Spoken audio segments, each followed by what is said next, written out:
بسم اللہ الرحمن الرحیم نحمدہ ونصلی ونسلم علی رسولہ الکریم۔ ابھی کچھ دن پہلے سوات سے ہمارے ایک دوست نے مجھے ایک کلپ بھیجا جس میں مولوی منیر شاکر صاحب یہ کہہ رہے ہیں کہ قرآن مجید میں اللہ رب العزت نے 30 پاروں کے اندر کسی ایک جگہ پر بھی اہل بیت کے ذکر میں حضرت علی، حضرت فاطمہ، حضرت حسن، حضرت حسین رضی اللہ تعالیٰ عنہم اجمعین کو شامل نہیں کیا، بلکہ صرف اس سے مراد ازواج مطہرات ہیں۔ اور وہ یہ ساتھ کہتے ہیں کہ میں چیلنج نہیں کرتا، درخواست کرتا ہوں۔ میں ان سے کہتا ہوں کہ آپ چیلنج کیجئے، جرأت پیدا کیجئے اور اس موضوع پر بیٹھ کر بات کیجئے کہ اہل بیت سے مراد آیا صرف ازواج مطہرات ہیں، یا جیسے بعض لوگ یہ کہتے ہیں کہ اہل بیت سے مراد صرف حضرت حسن، حضرت فاطمہ، حضرت حسین، حضرت علی اور رسول اللہ صلی اللہ علیہ وآلہ وسلم کی ذات گرامی جسے پنجتن پاک سے تعبیر کرتے ہیں یہی ہیں، اس کے علاوہ کوئی اور مراد نہیں۔ جبکہ حقیقت کیا ہے؟ ایک گروہ صرف اور صرف ان 5 افراد کو اہل بیت کے اندر منحصر کر رہا ہے، اور دوسرا یہ شخص جو یہ دعویٰ کر رہا ہے اور اس دعوے کے اندر یہ کہہ رہا ہے کہ اہل بیت سے مراد صرف اور صرف ازواج مطہرات ہیں، آپ کی اولاد شامل نہیں، اور ساتھ میں یہ بھی کہتا ہے کہ نبی علیہ الصلوۃ والسلام کے تو پوتے تھے نہیں، آپ کی اولاد آگے کیسے چلی؟ تو میری درخواست بھی ہے، میں ان سے یہ کہنا بھی چاہتا ہوں کہ کچھ دن گزرتے ہیں، ایک نیا معاملہ کھڑا کر دیتے ہیں۔ ابھی رمضان سے قبل آپ نے سنا کہ تراویح کا انکار کیا، اس سے کچھ عرصہ پہلے داڑھی کے بارے میں شکوک و شبہات پیدا کیے، ابھی ازواج مطہرات کے بارے میں ایسی متنازع گفتگو کر رہے ہیں۔ آپ جرأت پیدا کیجئے، کسی عالم کے سامنے بیٹھ کر بات کیجئے تو بات سامنے ہو جائے گی۔ ساری باتوں کا خلاصہ صرف یہی ہے جو میں عرض کر رہا ہوں ان کے بارے میں، کہ وہ احادیث طیبہ کو نہیں مانتے، احادیث طیبہ کا انکار کرتے ہیں۔ رسول اللہ صلی اللہ علیہ وآلہ وسلم کی کئی روایات موجود ہیں، مسلم شریف میں ہیں، مسند احمد کے اندر ہیں، ترمذی شریف کے اندر ہیں، جس میں رسول اللہ صلی اللہ علیہ وآلہ وسلم نے اہل بیت کے اندر آپ نے اپنی بیٹی حضرت فاطمہ، اپنے نواسے حضرت حسن، حضرت حسین اور حضرت علی رضی اللہ تعالیٰ عنہم کو شامل کیا، اور اس کے بارے میں فتاویات موجود ہیں، میں اس کی تفصیل میں نہیں جاتا، لیکن چند روایات کہ جس میں رسول اللہ صلی اللہ علیہ وآلہ وسلم نے اہل بیت سے اپنی اس اولاد کو متعین فرمایا، ان کی طرف اشارہ فرمایا، ان کی وضاحت فرمائی۔ روایات کے اندر وہ الفاظ موجود ہیں۔ مسلم شریف کی روایت ہے کہ جس کے اندر جس کے راوی ہیں حضرت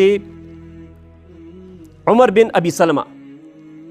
یہ وہ شخص ہیں جو نبی علیہ الصلوۃ والسلام کی اہلیہ محترمہ حضرت ام سلمہ رضی اللہ تعالیٰ عنہ کے بیٹے تھے، تو گویا نبی علیہ السلام کے یہ ربیب ہیں،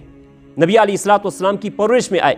وہ روایت کرتے ہیں کہ جب یہ آیت مبارکہ نازل ہوئی، انما یرید اللہ لیذھب عنکم الرجس اہل البیت، تو نبی علیہ الصلوۃ والسلام فرماتے ہیں کہ فی بیت ام سلمہ فدعا فاطمہ، کہ نبی علیہ السلام ام سلمہ رضی اللہ تعالیٰ عنہ کے گھر میں تھے، آپ نے حضرت فاطمہ کو بلایا، وحسنا وحسینا، حضرت حسن کو بلایا، حضرت حسین کو بلایا، فجل لہم بکسا، تو نبی علیہ الصلوۃ والسلام نے ان کو اپنی کملی کے اندر لیا،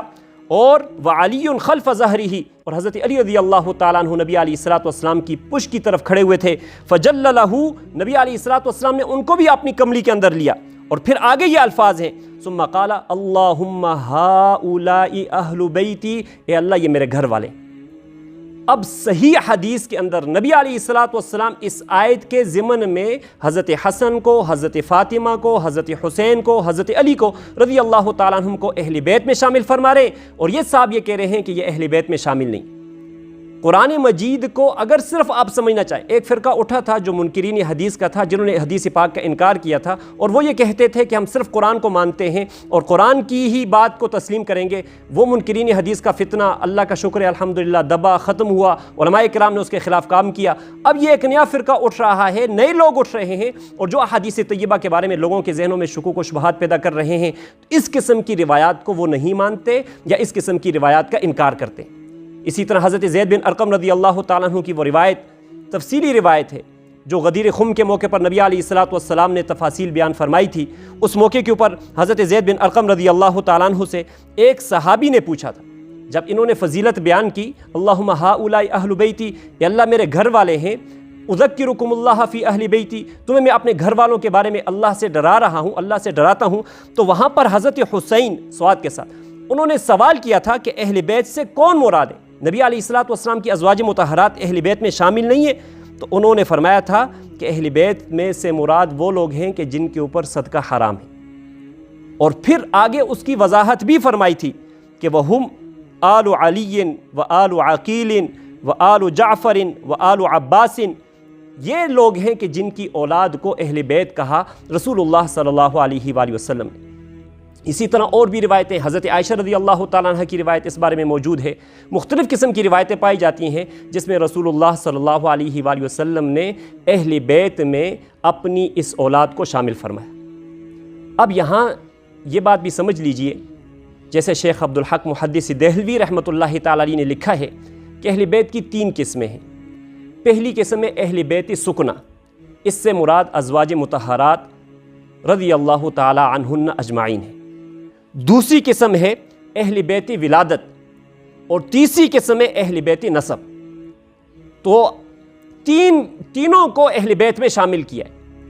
تو اس لیے یہ شکوک و شبہات پیدا کر کے اہل بیت میں سے آپ کی اولاد کو نکالنا، اہل بیت میں سے حضرت فاطمہ کو نکالنا، اور پھر ساتھ میں یہ بھی کہتے ہیں کہ اولاد تو پوتوں سے چلتی ہے، بیٹوں سے چلتی ہے، نبی علیہ الصلوۃ والسلام کے تو پوتے تھے نہیں، تو یہ اولاد آگے کیسے چلی؟ ان کو آپ علیہ الصلوۃ والسلام کی آل میں شامل نہیں کیا جا سکتا۔ میں ان سے درخواست کرتا ہوں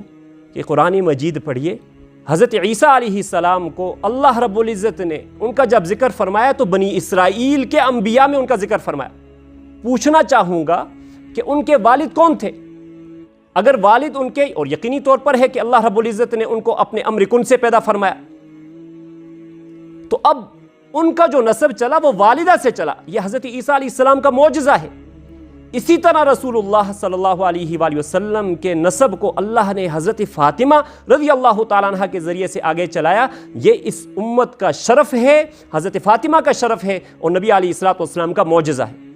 جب یہ سورت مبارکہ نازل ہوئی، جب کافروں نے کہا تھا کہ آپ ابتر ہیں علیاذ باللہ نبی علیہ الصلوۃ والسلام کے بارے میں، قرآن مجید میں سورہ کوثر اس کے رد میں نازل ہوئی، اور جب حضرت حسن رضی اللہ تعالیٰ عنہ کی پیدائش ہوئی تو نبی علیہ الصلوۃ والسلام بہت زیادہ خوش ہوئے۔ خوشی کی وجہ یہی تھی کہ کافروں نے یہ طعنہ دیا تھا کہ ان کی اولاد ختم، آگے ان کی اولاد نہیں چل سکتی، تو اللہ رب العزت نے حضرت فاطمہ کے بطن سے حضرت حسن رضی اللہ تعالیٰ عنہ کو جب پیدا فرمایا تو آپ نے خوشی کا اظہار فرمایا، اس لیے کہ اللہ نے آگے اولاد حضرت فاطمہ کے بیٹوں سے چلانی تھی۔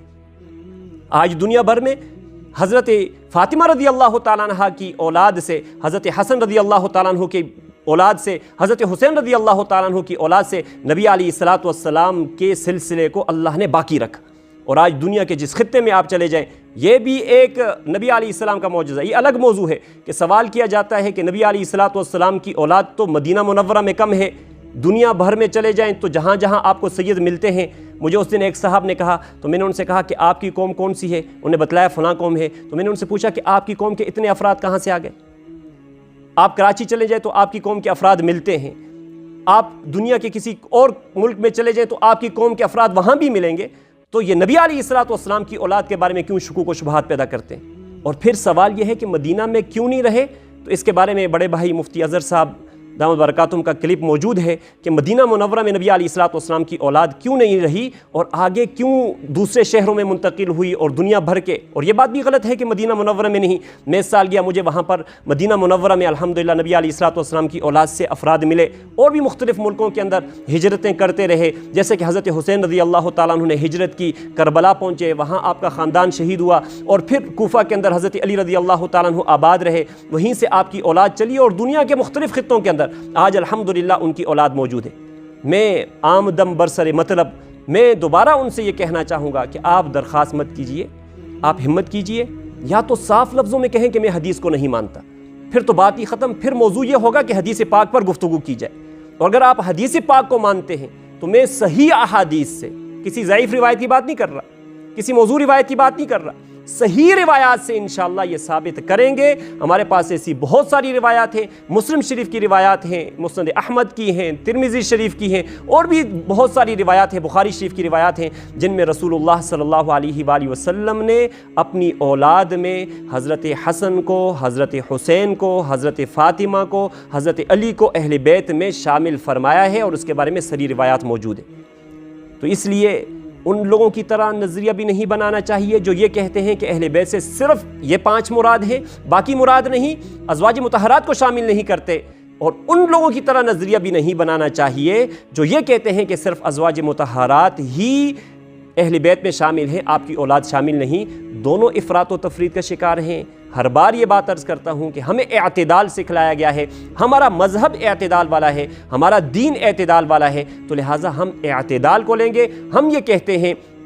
کہ ازواج مطہرات بھی اہل بیت میں شامل، جو ان کا انکار کرے وہ بھی غلط۔ آپ علیہ الصلوۃ والسلام کی اولاد میں سے حضرت فاطمہ، حضرت حسن، حضرت حسین، اسی طرح آپ کے داماد حضرت علی رضی اللہ تعالیٰ عنہ اور ان کی اولاد بھی اہل بیت میں شامل ہے، جو ان کا انکار کرے وہ بھی غلط ہے۔ اللہ کریم سے دعا ہے کہ اللہ رب العزت ہمیں سمجھ کی توفیق نصیب فرمائے۔